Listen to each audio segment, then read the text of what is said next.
ఆసారాజు చేసినటువంటి పనులు మనం కూడా చేయాల్సిన పనులు. ఇది ముగింపులో దేవునికి స్తోత్రం చెప్పండి. మీరు జాగ్రత్తగా వింటే కొన్ని విషయాలు క్లుప్తంగా త్వరగా మీకు అర్థమయ్యే రీతిలో చెప్పి ముగించడానికి ప్రయత్నం చేస్తా.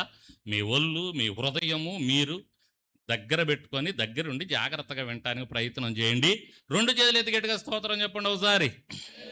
హల్లెలూయా. నెంబర్ 1, ఆసారాజు సింహాసనం ఎక్కాడు. ఆసారాజు సింహాసనం ఎక్కిన తర్వాత ఆసారాజు దేవునికి ఇష్టడుగా జీవించాడు. దేవునికి ఇష్టమైన కార్యాలు చేశాడు. ఆ పితరుడైన దావీదు, వాళ్ళ ముత్తాత దావీదు నడుచుకున్నట్లుగా కొంతమంది దేవుని మాట ప్రకారం నడుచుకున్న వారి ముత్తాతల మాదిరిగా, వారి తాతల మాదిరిగా చాలా జాగ్రత్తగా దేవుని మాట వింటూ దేవుని మాట ప్రకారం నడుచుకున్నాడు. అందుకని ఎవరైతే ఆ విధంగా నడుచుకుంటారో వారికి దేవుడు తోడుగా ఉంటాడు. సహజంగా ఆసారాజుకు దేవుడు తోడుగా ఉన్నాడు. ఆ రోజుల్లో రాజులు ఏం చేసేవాళ్ళంటే వారు పట్టణాలను కట్టుకున్నప్పుడు చుట్టూ ప్రాకారాలు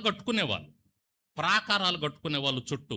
ఎందుకంటే శత్రువులు ఎవరు గబక్కన ఆ పట్టణాల్లోకి రాకుండా, దొంగలు ఎవరు ఆ పట్టణాల్లోకి రాకుండా ఆ ప్రాకారాలు, ఆ పట్టణాల చుట్టూ ప్రహరీ గోడలు కట్టుకునేవాళ్ళు. ఆ ప్రహరీ గోడలు మన ఇంటికి కట్టుకునే ప్రహరీ గోడల్లాగా ఉండవండి.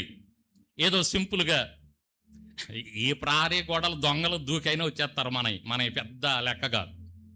అందుకనే కొంతమంది రాజకీయ నాయకులు, కొంతమంది పెద్ద వాళ్ళు, ధనవంతులు, స్టార్లు, వాళ్ళు ఏం చేస్తారంటే వాళ్ళ ఇళ్ళ చుట్టూ ప్రహరీ గోడలు కట్టుకొని కరెంటు తీగలు పెట్టుకుంటుంటారు. చూసారు మీరు ఎక్కడన్నా? కరెంటు తీగలు పెట్టుకుంటారు. ఎందుకని? మనుషులు రాకుండా. ఇంతకు ముందేమో కొంతమంది ప్రహరీ గోడల మీద గాజు మొక్కలు పెట్టుకునేవాళ్ళు. తెలుసా?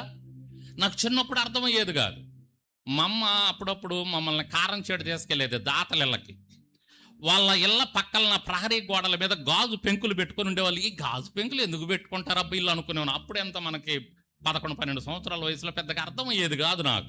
తర్వాత అర్థమైంది.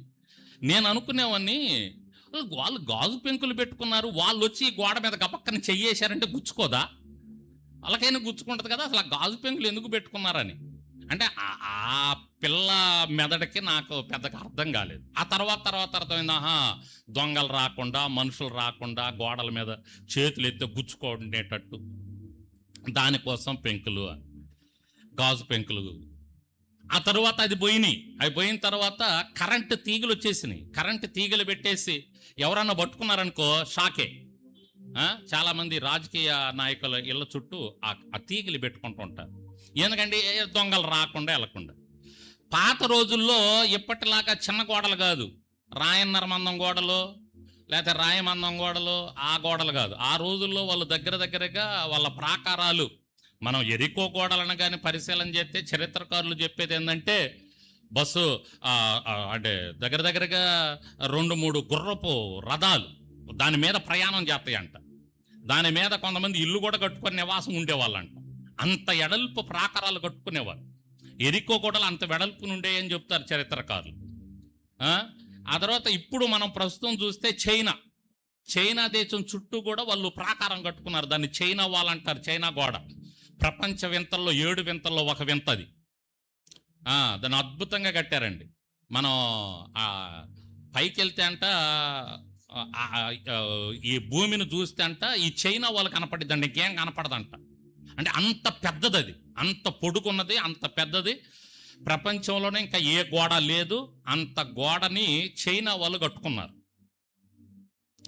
కాబట్టి ఈ ప్రాకారాలు కట్టుకునేవాళ్ళు దేశాన్ని కాపాడుకోవటానికి. మనకు అర్థమయ్యే భాషలో, మీకు అర్థమయ్యే భాషలో చెప్పాను. ఇళ్ళని కాపాడుకోవటానికి ప్రహరీ గోడ మనం ఎలా కట్టుకుంటామో అలాగే ఆ రోజుల్లో పట్టణాలను కాపాడుకోవటానికి, వారి దేశాలను కాపాడుకోవటానికి ప్రాకారాలు కట్టుకున్నారు. దేవునికి స్తోత్రం చెప్పండి. ఇక్కడ మనం చూస్తే ఆసారాజు దగ్గరికి వస్తున్నాం. ఆసారాజు జీవితంలో మనం చూస్తే యోధా దేశమును ఆయన పరిపాలన చేస్తూ పట్టణాలను కట్టి దానికి చుట్టూ ప్రాకారాలు కట్టుకున్నాడంట. దేవునికి స్తోత్రం చెప్పండి. అయితే ఇక్కడ మనం ఆలోచించాల్సింది ఏంటంటే, రైట్, మంచిది, పట్టణాలను ఎందుకంటే శత్రువులు రాకుండా కట్టుకుంటారు.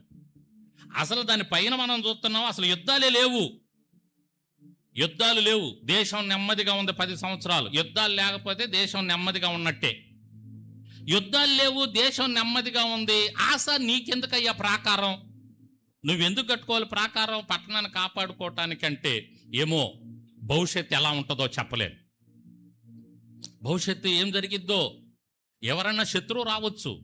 నేను బాగున్నప్పుడే, అంతా బాగుంది అనుకున్నప్పుడే నేను జాగ్రత్త పడాలి.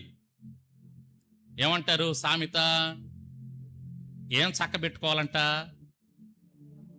అది దీపం ఉండగానే ఇల్లు చక్క పెట్టుకోవాలి. దీపం ఆరిపోయిన తర్వాత ఏం చక్క పెట్టుకుంటాం? చీకట్లో ఏది ఎక్కడుందో కనపడదుగా మనకి, అవునా కాదు? కాబట్టి ఆ దీపం వెలుతురుండగానే మనం జాగ్రత్త పడాలి. ఈ బొందిలో దీపం బాగా వెలుగుతున్నప్పుడే జాగ్రత్త పడాలి. ఒక్కొక్కళ్ళు ఉంటారు జీవితం మొత్తం శర్మాంక తీసుకొచ్చిన తర్వాత అప్పుడు జాగ్రత్త పడటానికి ప్రయత్నం చేస్తారు. ముందు జాగ్రత్త పడరు, అంతా బాగుండప్పుడు జాగ్రత్త పడరు. బైబిల్ చెబుతుంది అది కాదు. దీపం ఉన్నప్పుడే ఇల్లు చక్కబెట్టుకోవాలి. మనకన్నీ బాగున్నప్పుడే మనం జాగ్రత్త పడాలి. చేయి జారిన పోయిన తర్వాత ఆకులు పట్టుకొని ఏం లాభం లేదు. దేవునికి స్తోత్రం. ఇప్పుడు బాగుంది అనుకున్నప్పుడే మనం జాగ్రత్త పడి ముందుకు వెళ్ళామనుకోండి, మన జీవితం భవిష్యత్తులో బాగుంటుంది. దావీదు రాజు అదే నేర్పిస్తున్నాడు. పోయిన ఆదివారం బెత్లెహేము పొలంలో గొర్రెలను కాసుకుంటా. ఇక్కడ ఆసారాజు కూడా మనకేమో నేర్పిస్తున్నాడంటే, అంతా బాగుంది కదా అని నేను నిర్లక్ష్యంగా ఉంటేమో శత్రువులు వచ్చి పడతారేమో, కాబట్టి నేను జాగ్రత్త పడాలి ఇప్పుడే అని చెప్పి ఆ పట్టణాలకి ప్రాకారాలు కట్టించాడంట. దేవునికి స్తోత్రం చెప్పండి. శత్రువు రాకుండా ఉండాలి. ఒకవేళ భవిష్యత్తులో వచ్చినా మేము జాగ్రత్తగా కాపాడబడాలి. అందుకని అంతా బాగుంది, అంతా బాగున్న ఇప్పుడే మా పట్టణాలకు ప్రహరీ గోడలు కట్టించుకోవాలని పెద్ద పెద్ద ప్రాకారాలు కట్టించుకున్నాడంట హ్యాపీగా. దేవునికి స్తోత్రం చెప్పండి. ఇప్పుడు మన పరిస్థితి ఏంటి? మనం ఎక్కడికి వెళ్ళి ప్రాకారాలు కడదాం? లేగవండి, పార తీసుకోండి, పలుగు తీసుకోండి, సిమెంట్ తీసుకోండి, ఇసుక తీసుకోండి, రాళ్ళు తీసుకోండి, పదండి వెళ్ళి ప్రాకారాలు కడదాం. ఎక్కడ కడదాం? ఎడగడదామండి? మీ ఇళ్ళకి ప్రాకారాలు ఉన్నాయా? మీ అందరి ఇళ్ళకి ప్రహరీ గోడలు ఉన్నాయా? లేవా? ఎవరికన్నా లేకపోతే చెప్పండి, మేము వచ్చి కడతాం. అదేనా? ఎలా తీసుకోవాలి దీన్ని? ఆ రోజుల్లో ఆస యోధా దేశాన పట్టణాలకు ప్రాకారాలు కట్టుకున్నాడు. ఇప్పుడు మనం దీన్ని ఎలా తీసుకోవాలి ఆత్మీయంగా? ఈ ప్రాకారాలు కాదు, ఈ ప్రహరీ గోడలు కాదు, ఇది కాదు. మనం ఆత్మీయంగా దీన్ని ఎలా తీసుకోవాలి అని అంటే ఓ మాట చూపిస్తాను. సామెతల గ్రంథం దగ్గరికి రండి. సామెతల గ్రంథం ఒక మాట చూద్దాం. 25వ అధ్యాయం దగ్గరికి రండి. 25 సామెతల గ్రంథం 25వ అధ్యాయం.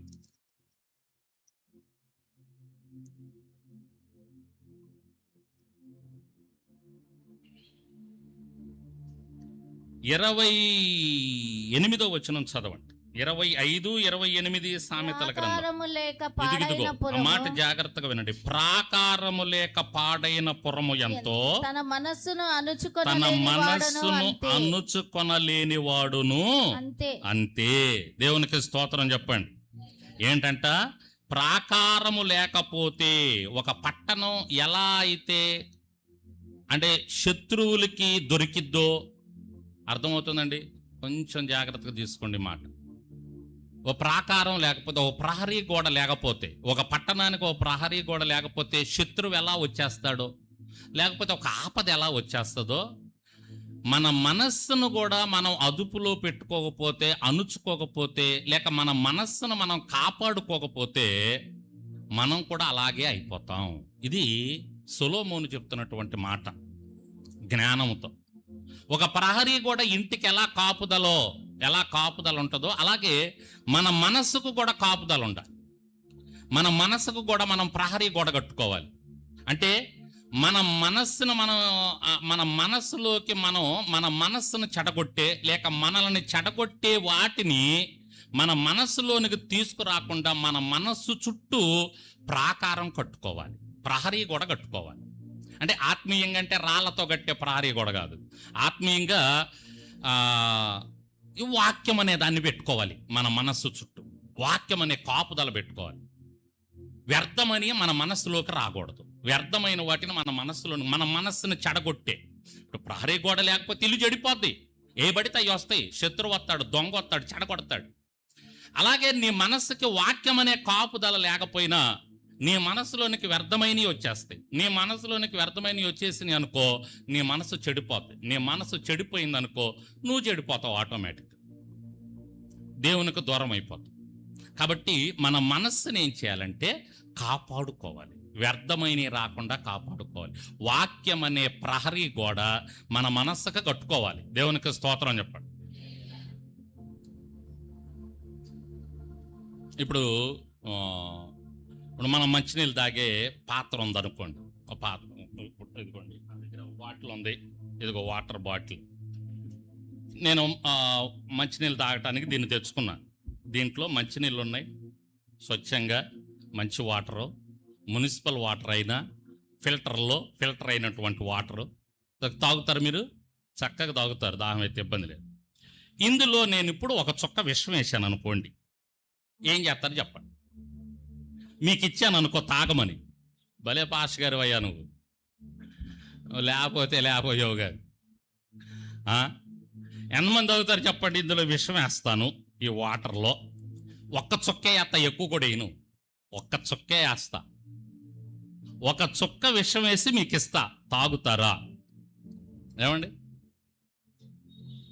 ఆ తరువాత దీనికి ఏంటి మూత అనేది ఏముంది? దీనికి కాపుదలగా ఉంది, ఈ వాటర్లోకి ఏది పోకుండా. ఇప్పుడు దీని మీద నేను విషం వేసాను అనుకోండి, లోపలికి వెళ్ళిద్దా? వాటర్ ఏదన్నా కలుషితం అయిద్దా? వాటర్లో విషం కలిసిద్దా? దీనికి ఏంటి కాపుదల? ఈ మూత. అదే విషం కలిస్తే ఆ వాటర్ మీరు తాగరు, ఆ నీరు మీరు తీసుకోరు. ఈ మూత దీనికి కాపుదల. స్తోత్రం చెప్పండి. విషం లోపలికి వెళ్ళకుండా ఇది కాపుదల. అర్థమవుతుందా మీకు?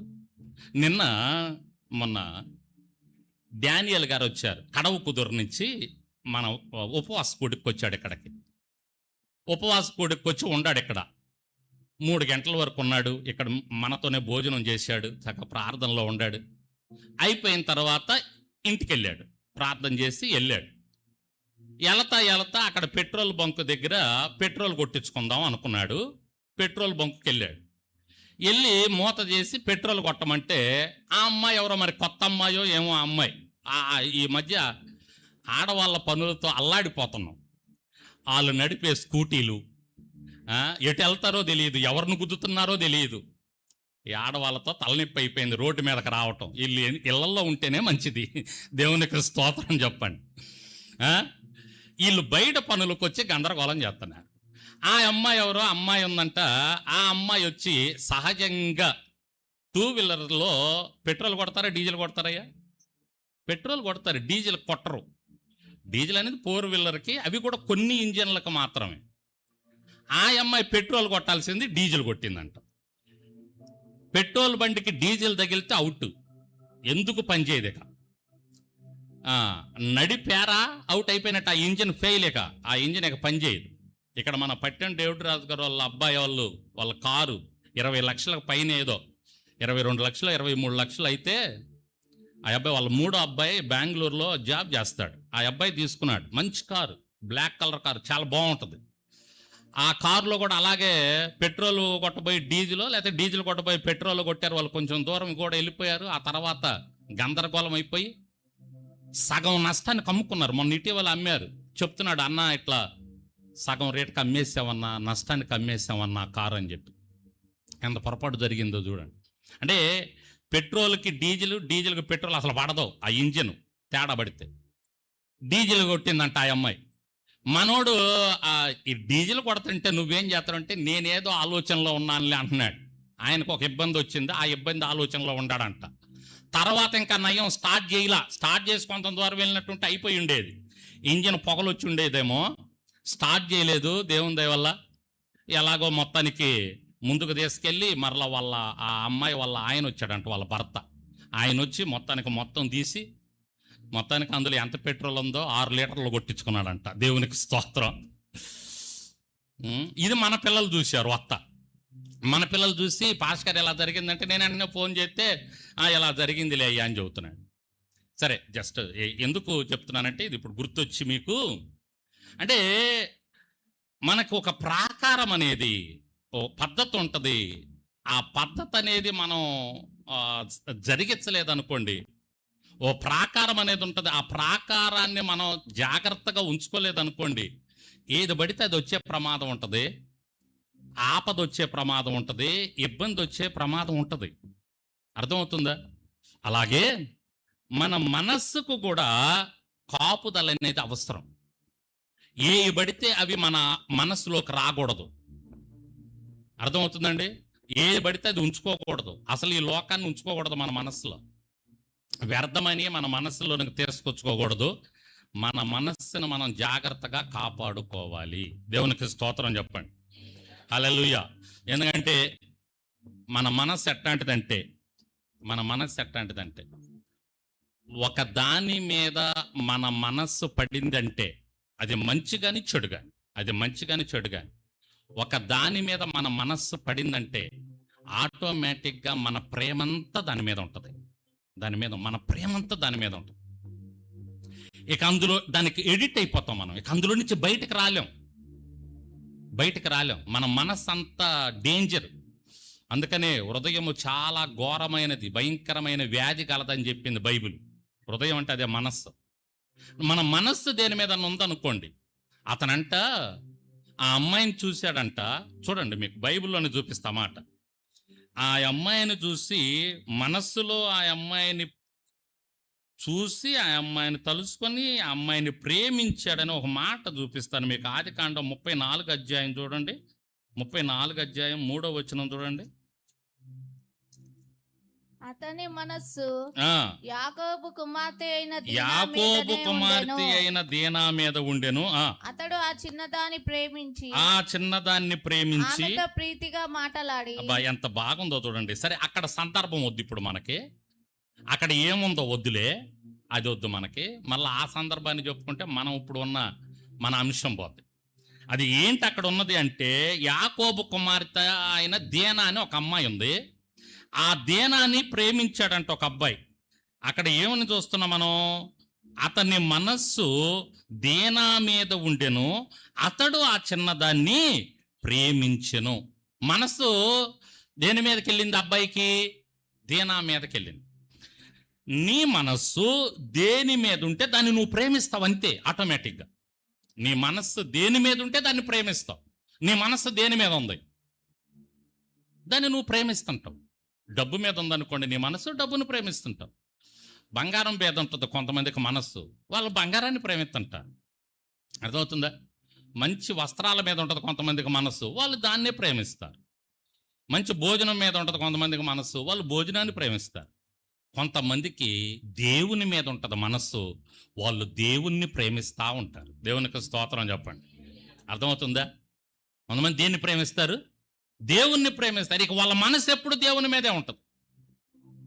వాళ్ళకి ఎప్పుడు వాళ్ళ ఖాళీ దొరికితే ప్రార్థన చేసుకుందామా, దేవుని వాక్యాన్ని ధ్యానం చేద్దామా, దేవుని మాటలు చదువుకుందామా, దేవుని మాటలు విందామా. ఎందుకంటే వాళ్ళు దేవుణ్ణి ప్రేమిస్తున్నారు కాబట్టి ఇక వాళ్ళ మనసు ఎప్పుడు దాని మీదే ఉంటుంది. కొంతమందికి బాటిల్ మీద ఉంటుంది మనస్సు. ఏం బాటిల్?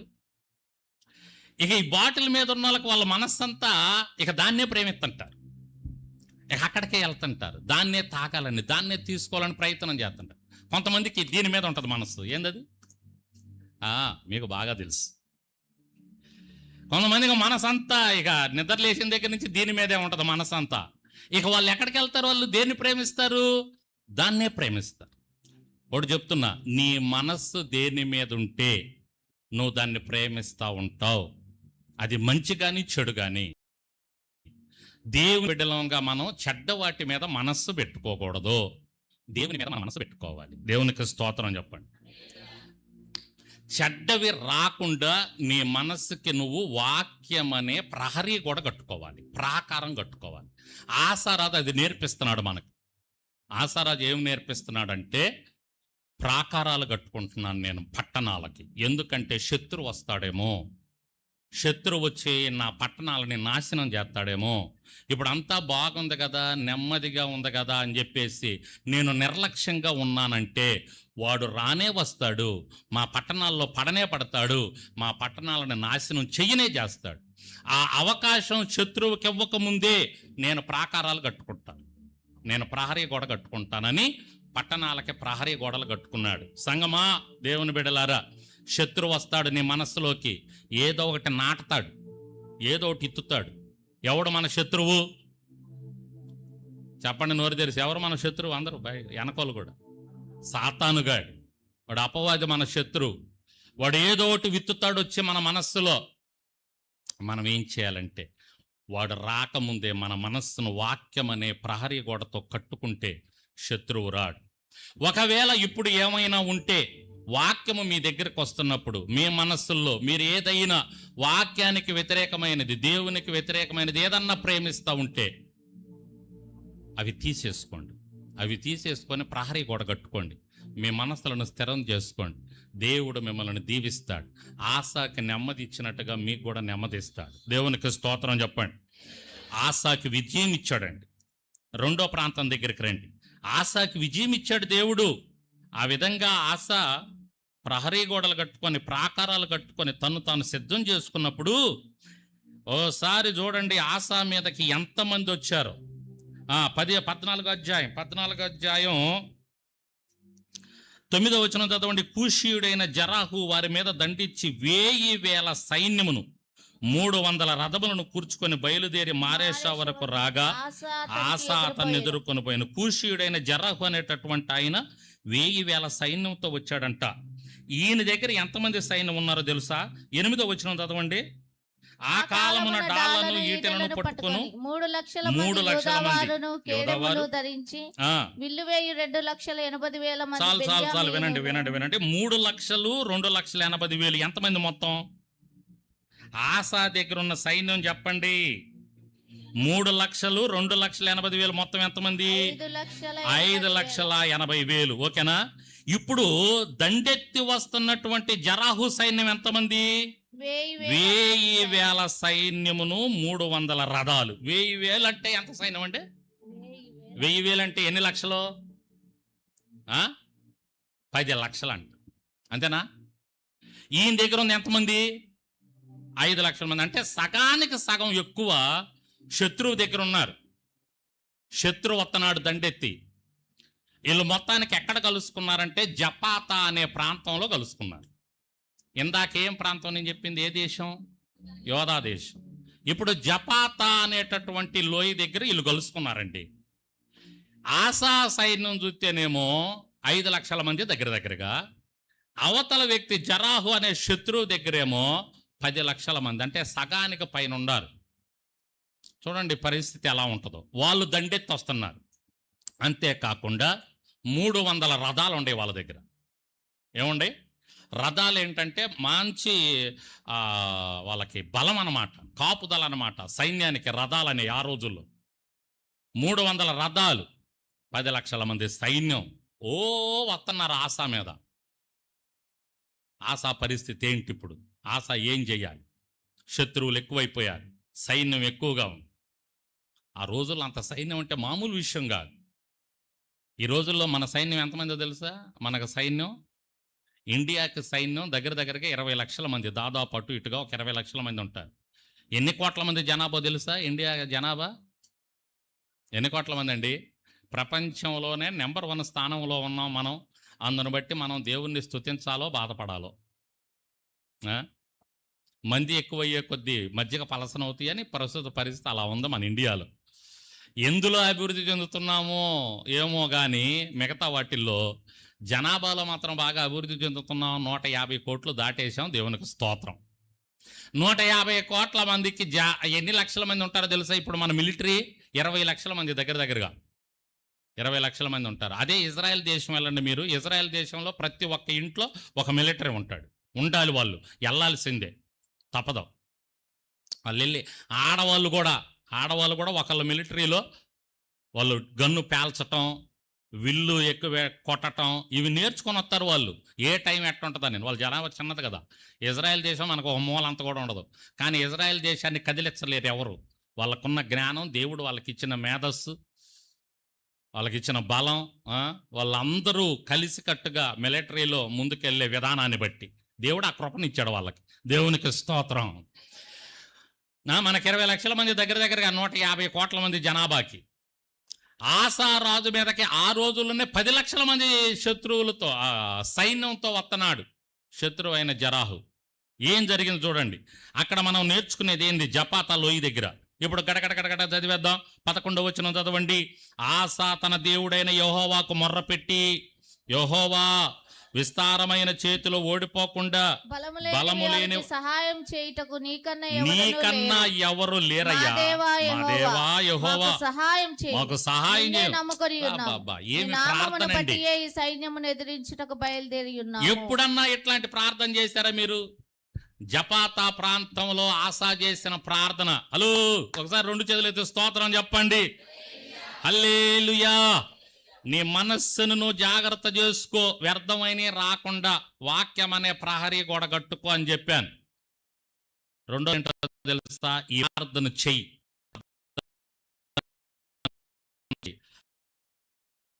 ఆ ప్రార్థనలో ఉన్న అర్థాన్ని, పరమార్థాన్ని గ్రహించి ఆ ప్రకారం జీవించాల.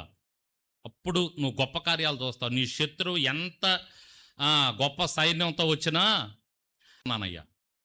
ప్రార్థన చూడండి ఎంత బాగుంటుందో. ఏమంటున్నాడు? నీకన్నా ఎవరు లేరయ్యా సహాయం చేయటానికి. యెహోవా విస్తారమైన సైన్యము చేతిలో ఓడిపోకుండా బలము లేని వారికి సహాయం చేయటకు నీకన్నా ఎవరు లేరయ్యా. మా దేవా యెహోవా మాకు సహాయం చేయము. నిన్నే నమ్ముకొని ఉన్నాం. నీ నామమును బట్టే ఈ సైన్యమును ఎదిరించుటకు బయలుదేరి ఉన్నాం. యెహోవా నీవే మా దేవుడువు, నరమాత్రులు నీ పైన జయమొందనీయకము అని ప్రార్థించాడు. ఆ ప్రార్థన ఒక్కొక్క పాయింట్ వివరిస్తే అది ఒక మంచి ప్రసంగం అయింది. 1 గంట మీకు చెప్పొచ్చు. కానీ క్లుప్తంగా చెప్తున్నా, నిన్నే నమ్ముకున్నామయ్యా అంటే ఇంకెవరు లేరు. ఇంకెవరు మాకు సహాయం చేయలేరు ప్రభువా. నిన్నే అంటే నువ్వే చేయగలవు. అర్థమవుతుందండి? ఇది నేను కూడా ఇక్కడి నుంచి తీసి అక్కడ పెట్టగలను అంటే ఇంకొకళ్ళు కూడా వచ్చి పెడతారని దాని అర్థం. నేనే పెడతాను అంటే ఇంకెవరు పెట్టలేరని అర్థం. నిన్నే నమ్ముకున్నావంటే నమ్ముకొనదగిన సహాయకుడు నీవే అయ్యా, ఇంకెవరు లేరు. అది విశ్వాసం. నువ్వు కాకపోతే ఇంకొక దేవుడు కూడా ఉన్నాడయ్యా. నీ గుడి కాకపోతే ఇంకొక గుడి కూడా ఉందయ్యా. నువ్వు కాకపోతే ఇంకొక తాయితో అంతరమో తెచ్చి కట్టుకుంటామయ్యా. నువ్వేనా ఏంది అంటే ఇట్లాంటి మనసున్నోళ్ళు అనేక దారులు చూస్తారు, అనేక దారులకు వెళ్తారు, ఏవేమో చేస్తారు. కానీ నిన్నే నమ్ముకున్నానయ్యా అనేవాడు మాత్రం ఒకే ఒక్క దారిలో వెళ్తాడు. అది యేసయ్య దారి. అంతే. దేవునికి స్తోత్రం చెప్పండి. నిన్నే నమ్ముకున్నావు, నీకన్నా ఎవరు లేరు. ఎంత ప్రార్థన, ఎంత బలంగా చేస్తున్నాడు ప్రార్థన. అంటే సింపుల్గా ఉంటాయి కానీ ఆ వర్డ్స్, ఆ ప్రార్థన లోతుకి వెళ్తే చాలా బలమైందండి, విశ్వాసంతో కూడుకున్నది. అందుకే యేసయ్య అన్నాడు, ఆవగించంత విశ్వాసం ఉంటే ఇటు కొండను తీసి అటు పడేయమంటే పడిద్దంట. దేవునికి స్తోత్రం చెప్పండి. ఆ విశ్వాసం అది ఇక్కడ మనకి ఆశ ప్రార్థనలో కనపడుతుంది, ఆశ జీవితంలో కనపడుతుంది. ఆ జపాతా లోయ దగ్గర ఆశ చేసిన ప్రార్థన. నీకన్నా ఎవరు లేరయ్యా, ఎవరు లేరు. నిన్నే నమ్ముకున్నానయ్యా. నీళ్ళ ముంచినా పాల ముంచినా నువ్వేనయ్యా. చంపేస్తే చంపేయి, వాళ్ళ చేతుల్లో నుంచి విజయం ఇస్తే విజయమి. ఇంకోటి ఏం చెప్తున్నానంటే ప్రభువా, వాళ్ళ మీద విజయం రాకపోతే నలుగురు నానా విధాలుగా అనుకుంటారు. నీ ప్రజలకి విజయం ఇచ్చేది నువ్వే అని నలుగురు అనుకోవాలంటే నువ్వు ఈ కార్యం చెయ్యాలి ప్రభువా. ప్రార్థన అండి. నీ జీవితంలో వచ్చిన కష్టాన్ని బట్టి, ఇబ్బందిని బట్టి కూడా ఈ ప్రార్థన చెయ్యి. రహస్యమందు చూస్తున్న నీ తండ్రికి నువ్వు కూడా అలా ప్రార్థన చేయి. ప్రభువా నిన్నే నమ్ముకున్నానయ్యా, నువ్వు తప్ప నాకు వేరే దిక్కు లేదు, ఇంకెవరు సహాయం చేయలేరు కూడా, నువ్వే నాకు సహాయం చేస్తావు. నిన్నే నమ్ముకున్నా నేను, నా జీవితంలో విజయాన్ని అయ్యా అని ప్రార్థన చేయి. అయ్యా నలుగురు ముందు నేను నీ సాక్షిగా నిలబడాలి ప్రభువా, నీ సాక్ష్యాన్ని నేను బలంగా చెప్పాలయ్యా. నా దేవుడే చేస్తాడు ఈ కార్యం, ఇంకెవరి వలన కాదు అని నీ సాక్షిగా నేను నిలబడాలయ్యా. నా జీవితంలో కార్యం చెయ్యాలయ్యా. నువ్వు ధైర్యంగా విశ్వాసంతో ప్రార్థన చేయి. తప్పకుండా మన దేవుడు, నమ్మదగిన దేవుడు నీ జీవితంలో కార్యం చేస్తాడు. ఏ మనస్సుతో నువ్వు ప్రార్థన చేస్తే. నమ్మిన వాళ్ళు గట్టిగా స్తోత్రం చెప్పండి. జపాతా లోయ దగ్గర ఆశ చేసిన ప్రార్థన ఇది. యోధా దేశాన ఆశ చేసిన పని ప్రాకారాలు కట్టడం, జపాతా లోయ దగ్గర ఆసా చేసిన ప్రార్థన, విశ్వాసంతో చేసిన ప్రార్థన విజయాన్ని ఇచ్చింది ఆసాకి. వాళ్ళందరూ పరిగెత్తి వెళ్ళిపోయారంటండి. ఆ కింద చూద్దాం, 12వ వచనం చదవండి. యెహోవా ఆ కూషీలను ఆసా ఎదుటను యోదావారి ఎదుటను నిలువనియ్యక వారిని మొత్తినందున వారు పారిపో యేసు నామములో. హల్లెలూయా. పారిపోయారంట. పారిపోతాయి. నీకున్న ఏ అయినా సరే నువ్వు విశ్వాసంతో ప్రార్థన చేయి, పారిపోతాయి అంతే. నీ దగ్గర ఉండవు, నీ దగ్గర నిలవలేవయ్యి, చిన్నగా కూడా వెళ్ళవయ్యి. అది ఎంత కష్టమైనా ఎంత ఇబ్బంది అయినా నత్త నడక నెల్లవు, పరిగెత్తుకుంటూ వెళ్ళిపోతాయి నీ దగ్గర నుంచి యేసునామంలో. దేవునికి స్తోత్రం చెప్పండి. అర్థమవుతుందా? జపాతా లోయలో ఆసా చేసిన ప్రార్థన వినే ఓపికందా? 3వ విషయం చెప్పి ముగిచ్చేస్తా. ఇంకేం వింటాంలే అంటారా? మెదడుకి ఏదైనా కొంచెం మిగిలి ఉంటే 3వ ప్రాంతం దగ్గరికి రండి. 3వ ప్రాంతం దగ్గరికి వచ్చి ముచ్చటగా నేను ప్రార్థన చేస్తా మీకోసం. ముగింపులో 3వ ప్రాంతం ఏంటి? గిద్రోను వాగు. 16వ వచనం, 15వ అధ్యాయం. మరియ తన తల్లి అయిన మయాక అసహ్యమైన ఒక దేవతా స్తంభమును నిలిపినందున ఆమె యొక్క పట్టపు దేవి అయి ఉండకుండా రాజైన ఆస ఆమెను త్రోసివేసి ఆమె నిలిపిన విగ్రహమును పడగొట్టి చిన్నాభిన్నం చేసి గిద్రోను వాగు దగ్గర దాన్ని, అది చివరిగా ఆసా చేసిన పని కిద్రోను వాగు. చెప్పండి చెప్పండి చెప్పండి. కొంచెం కొంచెం నోళ్ళు తెరిసి కాస్త ఎలర్ట్ అవ్వండి. దేవునికి స్తోత్రం చెప్పండి. 3వది ఏంటి? యోధా దేశం, జపాతా లోయ, కిద్రోను వాగు. ఈ ఆసారాజు జీవితంలో యోధా దేశం, జపాతా లోయ, కిద్రోను వాగు. ఏంటి కిద్రోను వాగు దగ్గర ఏం చేశాడు? ఆసాకు ఒక అమ్మ ఉంది. అంటే దాదాపు రాజుల తల్లు పట్టపు దేవిగా ఉంటారు. ఆమెకు ఒక గౌరవం ఉంటుంది, ఆమెకు ఒక విలువ ఉంటుంది. ఒక రాజు తల్లికి కానీ రాజు భార్యకి కానీ, రాజు తల్లిని పట్టపు దేవిగా, అంటే ఆ పట్టణానికి దేవిగా ఆమెను చూస్తారన్నమాట. ఆసా తల్లి పట్టపు దేవిగా ఉంది. ఆమె చేసిన పొరపాటు ఏంటంటే, ఆసా దేవుని మాట ప్రకారం నడుచుకుంటా, పట్టణాలకు ప్రాకారాలు కట్టుకుంటా, చక్కగా ప్రార్థన చేస్తా, విశ్వాసంతో ముందుకెళ్తుంటే, ఈ మహాతల్లి ఏం చేసిందంటే ఒక అసహ్యమైన ప్రతిమను పెట్టి దానికి పూజ చేయమని చెబుతుందంట. అసహ్యమైన ప్రతిమ అంటే దాదాపు మనం ఆలోచన చేస్తే ఒంటి మీద బట్టలు లేవేమో ఆ ప్రతిమకి, ఆ విగ్రహానికి. బట్టలు లేని విగ్రహం తీసుకొచ్చి నుంచోబెట్టింది ఆ దేశంలో. పట్టపు దేవిని కదా, నాకేంటి తిరుగు అనుకుందామా, నాకెవరు ఎదురు చెప్తారు అనుకుందామా అనుకొని ఆ పట్టపు దేవిగా ఉన్నటువంటి ఆసా తల్లి తీసుకు ఒక అసహ్యమైన విగ్రహాన్ని పెట్టింది. ఎలా తెలిసిందో మొత్తానికి ఆసాకి తెలిసింది. ఎవరన్నా వెళ్ళి చెప్పారో, అయ్యయ్యా మీ అమ్మ ఏందయ్యా భయంకరమైన కార్యం చేసింది, తీసుకొచ్చి అదేదో పెద్ద విగ్రహాన్ని పెట్టింది, అసహ్యంగా ఉంది ఆ విగ్రహం, చూడటానికి అసహ్యంగా ఉంది, అసహ్యమైన విగ్రహాన్ని పెట్టి దానికి మొక్కమని చెబుతుంది. గందరగోళంగా ప్రవర్తించిన ఆసాకి ఎంత కోపం వచ్చిందో. తప్పు చేసేది ఎవరైనా సరే, తమ్ముడైనా, అన్నైనా, అమ్మైనా, తండ్రి అయినా, తల్లి అయినా, ఏమండి, ఎవరైనా సరే, స్నేహితుడైనా, బంధువైనా, రక్త సంబంధైనా, తప్పు అని చెప్పాల్సిందే. ఆ తల్లి అంట ఒక అసహ్యమైన ప్రతిమ పెట్టిందంట. ఆసాకి కోపం వచ్చేసి ఆ విగ్రహాన్ని పడగొట్టి తల్లికి బుద్ధి చెప్పి ఆ పట్టపు దేవి పోస్ట్ నుంచి తల్లిని తీసేసి, ఆడో మాట చూస్తాం, కిద్రోను వాగు దగ్గర ఆ విగ్రహాన్ని కాల్చివేశాడంట. దేవునికి స్తోత్రం చెప్పండి. ఏం చేశాడు? ఆస కాల్చివేశాడు, అంటే బూడిద చేశాడు.